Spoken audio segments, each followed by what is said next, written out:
Welcome to Future Forward, the podcast that helps you build a smarter, more profitable future. I'm your host, Maria. And I'm Gabriel. And today we are diving into a topic that I know a ton of people are curious about. We're talking about Etsy. Yes, specifically the big question, how much money can you actually make on Etsy? Because you see these stories, right? People who quit their jobs to sell, custom pet portraits or something. Totally.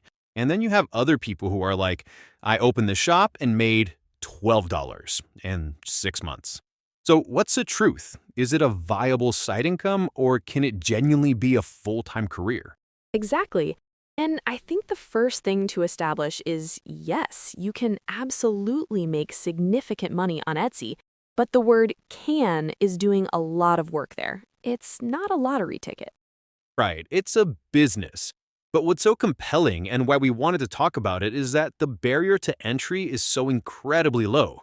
You don't need a huge investment, you don't need a brick and mortar store, you just need an idea and some time. And even in, a crowded market, Etsy is still a massive opportunity. I mean, think about it. Millions and millions of buyers go to Etsy specifically looking for unique, handmade, or custom items. They're already there with their credit cards out. You just have to get in front of them. That's the key difference. You're not trying to build a website from scratch and then figure out how to drive traffic to it. Etsy is the mall. You're just renting a kiosk, a very, very busy mall. A mall with over 90 million active buyers. So, over the next half hour or so, we're going to break it all down. How Etsy works, what you can realistically expect to earn at different stages, what products sell best, and a concrete strategy to get your shop to that $1,000 a month mark. Let's do it. So, first things first, for someone who's never sold anything online, Maria, how does Etsy even work? What's the fundamental model? Okay, so at its core, Etsy is a marketplace. Think of it like a specialized eBay or Amazon, but for handmade goods, vintage items, and craft supplies. You, the seller, create a listing for your product. Etsy takes a small fee for that listing and then a percentage of the sale when it sells. And the most crucial thing to understand, and this is where a lot of people go wrong, is that Etsy is a search engine. It's not social media. People don't just browse their feed. They go to the search bar and type in what they want. Yes, that is so important. They type in personalized wedding gift for groom or boho nursery wall art. And if your product's title and tags match that search, you show up. This is why niching down is so powerful. Right. If you just sell t-shirts, you're competing with millions. But if you sell t-shirts for corgi-loving librarians, well, that's a much smaller pond. You can dominate that niche. And when you're thinking about products, they generally fall into two main camps. Physical, which is what most people think of, jewelry, pottery, t-shirts, stuff you actually have to package and ship. Then there's the whole world of digital products, which is fascinating. These are things like printable wall art, digital planners, budget spreadsheets, invitation templates. The customer buys it and gets a file to download instantly. And there's a kind of hybrid model in between called print on demand, or POD. This is where you design something like a cool graphic for a t-shirt or a mug, but you don't actually own any inventory. Yeah, POD is huge. So when a customer orders it from your Etsy shop, the order automatically goes to a third-party printing company.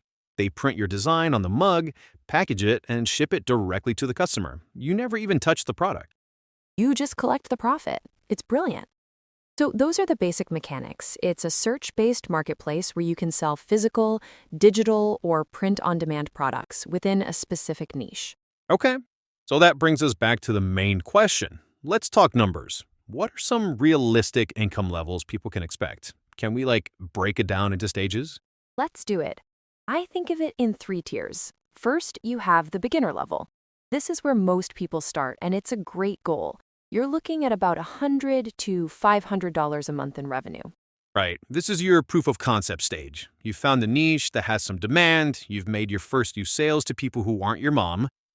You're figuring out your process. Maybe you have 20 to 50 listings in your shop.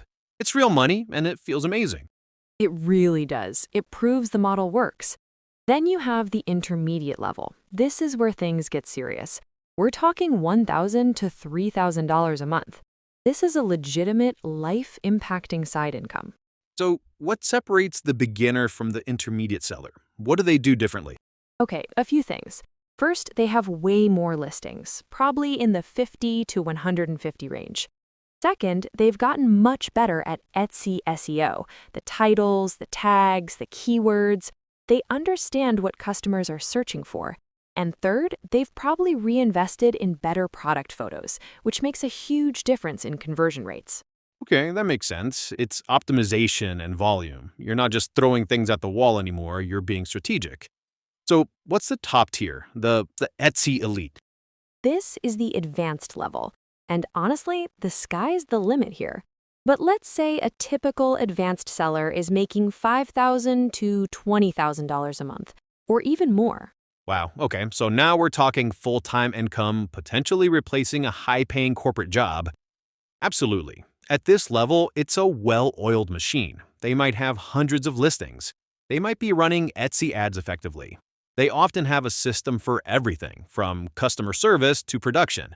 They might even have a virtual assistant or, someone helping them pack orders. They treat it like a real business, because it is. Exactly. And the biggest difference isn't just the money, it's the mindset. Advanced sellers have transitioned from being hobbyists or creators to being CEOs. They're not just making products, they're building a brand and a business. And they're probably a top seller in their niche. They've built a brand, they have repeat customers, and they're constantly analyzing their data to see what's working and what's not. So, at the advanced level, are we talking about people who have hired help, or is this still a one person show? Exactly. The key takeaway here is that it's a progression. You don't just wake up and become an advanced seller. You build from beginner to intermediate and then scale from there. So, to get there, you need products people actually want to buy. What are some of the best selling categories on Etsy right now? Where's the demand? Oh, okay, great question. There are some evergreen categories that are always huge. The first one is probably custom apparel, t-shirts, sweatshirts, that kind of thing. Especially with print on demand, people can create really unique designs for super specific niches without any upfront cost. Right, like those dog mom shirts or shirts with funny sayings about a specific profession. Super popular. Same goes for mugs. People love a good mug. Totally. Another massive one we touched on is digital downloads. This is probably the fastest growing area. Think about it. Digital planners for iPads, budget templates, resume templates, printable wall art. You make it once and you can sell it an infinite number of times. The passive income dream. Okay, what else? The wedding industry is an absolute gold mine on Etsy. Anything customizable for weddings sells. Invitations, save the dates, bachelorette party shirts, bridesmaid gifts, cake toppers, signage. It's endless. And right alongside that, baby products. People spend so much money on babies. Think personalized baby blankets, nursery decor, baby shower invitations, milestone cards. Oh, yeah. Then you have seasonal items. This is a huge opportunity for sellers to get a big spike in sales. Christmas ornaments, Halloween costumes, Mother's Day gifts, graduation presents. If you can plan ahead for these holidays, you can do incredibly well. And let's not forget our furry babies. The pet product market on Etsy is enormous. Custom pet portraits, personalized dog collars, handmade cat toys, even gourmet pet treats. People love to spoil their pets, and Etsy is the perfect place to find unique items for them. A couple more I've seen explode are stickers, like vinyl stickers for laptops and water bottles, and all kinds of wall art, both physical prints and digital downloads. People are always looking for ways to personalize their space. So there's a huge range, but the common thread is customization and uniqueness. People come to Etsy for things they can't find on Amazon. Okay, let's dive a little deeper into the digital versus physical product debate, because they seem like two totally different business models. What are the pros and cons of each? They really are. Let's start with digital, since it's so popular. The biggest pro, as we said, is the passive income potential. You create the product once, list it, and then it sells over and over with no additional work. The margins are insane, like 95% profit, because there are no material or shipping costs. And no shipping, which means no trips to the post office, no dealing with lost packages, no international customs forms. That alone is a huge win.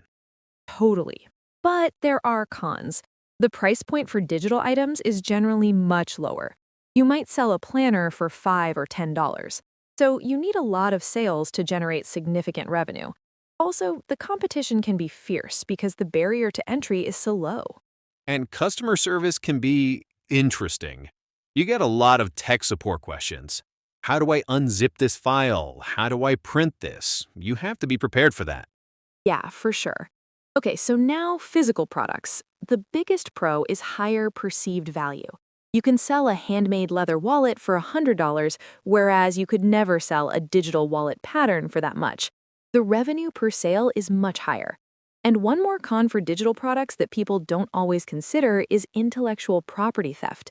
It's unfortunately very easy for someone to buy your digital file and then try to resell it as their own. It can be a constant battle to monitor and report copycats. And it can be harder for competitors to copy you. If you have a unique skill, like you're an amazing painter or woodworker, that's a real moat around your business. It's not as easy as someone just creating a similar looking digital file. True, but the cons are obvious. Production time. Every single sale requires your time and effort to make the thing. You have to buy and store materials, and then there's the biggest headache, shipping.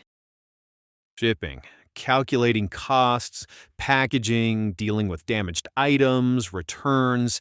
It adds a whole layer of complexity and eats into your margins. Your time is literally money because you have to make every single item. It's much harder to scale. So there's no right answer. It's a trade-off between the scalability and low overhead of digital products versus the higher prices and defensibility of physical goods. Print on demand is a nice middle ground, but the profit margins there can be pretty thin. And let's not forget inventory management. If you sell physical goods, you have to manage your raw materials or your finished products. You can end up with cash tied up in inventory that isn't selling, which is a big risk for a small business. Okay, so let's say someone has picked their path, digital or physical, and they have a niche. We mentioned earlier that intermediate and advanced sellers have a lot more listings. How many listings do you actually need to start seeing consistent sales? This is where people need to adjust their mindset. Etsy is, in many ways, a numbers game. You can't just list 3 things and expect the sales to roll in. Why is that? Why are more listings so much better? Because every single listing is another chance to be found in search. It's another door into your shop. Someone might search for minimalist line art, another person for abstract geometric print, and a third for boho living room decor. If you have listings targeting all 3, you have 3 times the chance of getting a customer. It's like having more fishing lines in the water, more lines, more bites. Plus, it makes your shop look more professional and established. If I land in a shop with 100 items versus one with 5, I'm more likely to trust a bigger shop and stick around to browse. Exactly. So what's the magic number? There isn't one, but a widely accepted goal for achieving consistent daily sales is to have between 50 and 150 high-quality listings. That might sound daunting to someone starting out, like 50 items, I only have one idea. And there's an algorithm component to this as well, right? It's not just about customer perception. Doesn't Etsy favor active shops? But you can be smart about it. You don't need 50 completely different ideas. You can create variations. If you sell t-shirts, you can put one design on 5 different shirt colors. That's 5 listings. Or you can offer it on a t-shirt, a sweatshirt, and a tote bag. That's 3 listings from one design. Yeah, or for digital products, you can bundle things or sell items from the bundle individually. There's lots of ways to expand your product catalog without reinventing the wheel every single time. The point is, volume matters. Aiming for 100 listings is a fantastic goal that will dramatically increase your chances of success. Okay, this all sounds great, but it also sounds like a lot of work, which brings up a crucial question. How long does it take to actually start making money? People want to know the timeline. And this is where we have to be super realistic. This is not a get-rich-quick scheme. It takes time and patience. Let's talk about the first sale. For some people, if they hit a trending niche at the right time, they could get a sale on their first day. Right, but for most people, it will probably take a few weeks to a month to get that first cha-ching notification. And that's okay. It takes time for Etsy's algorithm to index your new listings and figure out what they're about. The first one is the hardest. Getting from 0 to 1 is a huge milestone. Getting from 1 sale to 10 sales is usually a bit faster. Maybe that takes another month or two. You're starting to get a little bit of data, you see which listing is getting views, and you can make more like it. Now, what about scaling to a consistent monthly income? Let's use our beginner level of, say, a few $100s a month. What's a realistic time frame? I think a good, realistic, and achievable goal for a dedicated seller is to hit that within about 3 to 6 months. That's assuming you're consistently adding new listings, you're working on your SEO, and you're learning as you go. I agree, it's a momentum game. The more sales you get, the more positive reviews you get. The more reviews you get, the more trust you build. The more sales you get, the more Etsy's algorithm favors you in search. It all compounds. But that initial period, that first 6 months, is where you have to put in the work without necessarily seeing a huge immediate reward. And that timeline can vary wildly depending on the niche and the season. If you launch a shop selling personalized Christmas ornaments in October, your timeline might be much faster. If you're selling bathing suits in November, you'll have to be more patient. And that's where most people fail. They quit in that initial grind phase. Yes, which is the perfect lead into our next topic. What are the biggest mistakes that new Etsy sellers make? Why do they fail? Okay, let's talk about what not to do. The number one, biggest, most common mistake, in my opinion, is bad SEO, search engine optimization. 100%. People just don't understand that it's a search engine. They'll title their product something cute and clever, like Ocean Dreams Wall Art, instead of what people actually type, which is blue and gold abstract beach painting. Exactly. If people can't find you, they can't buy from you. You have to use the words your customers are using. Mistake number 2, and it's almost as bad, poor photos. Oh, this is a huge one. Dark, blurry, cluttered photos taken on your messy kitchen counter. Your product photo is the only thing a customer has to go on. It has to be bright, clear, and attractive. You don't need a fancy camera. A modern smartphone is fine, but you need good natural light and a clean background. The third mistake we've already covered, but it bears repeating: not enough listings. They list 10 items, get a few views, but no sales in the first month, and they think, well, this doesn't work. It's like opening a grocery store with only 3 things on the shelves. People will just walk out. Another big one is choosing the wrong niche. Either they pick something they're passionate about but has 0 demand, or they pick something that's way too saturated and competitive. Yeah, you have to do your research. See what's already selling. Is there a gap in the market? Can you do it better or serve a more specific sub-niche? And the final and maybe the most important mistake is just quitting too early. They don't give the platform or their products enough time to gain traction. They expect overnight success, and when it doesn't happen, they give up. The most successful Etsy sellers are the ones who were consistent for years. Another huge mistake is poor customer service. Not responding to messages quickly, being rude to customers, or not having clear shop policies. A few bad reviews can absolutely tank a new shop before it even gets started. Etsy is built on trust. Patience and persistence. It's a marathon, not a sprint. Okay, so we've talked about how it works, what to sell, and what not to do. Let's tie it all together into an actionable strategy. For someone listening right now who wants to get to that intermediate level, that $1,000 a month mark, what's the game plan? Step 1 is to nail your niche strategy. Don't just sell candles, sell book-themed soy candles for fantasy lovers. Don't just sell art prints, sell vintage-style national park posters. Go deep, not wide. The more specific you are, the easier it is to be found by your perfect customer. Okay, solid niche. What's next? Step 2, commit to a posting schedule and get to 100 listings. Treat it like a job. Maybe your goal is to add 3 to 5 new listings every single week. This consistency signals to the Etsy algorithm that your shop is active and relevant, and it systematically builds up your doors to the shop. I love that. It makes the big number feel manageable. Step 3 would be to leverage seasonal products. You should have your Christmas designs ready in September, your Valentine's Day items up in January. This is low-hanging fruit for sales. Plan a calendar and create products specifically for those high-traffic holidays. That's a great point. And finally, step 4, constantly work on improving your conversion rate.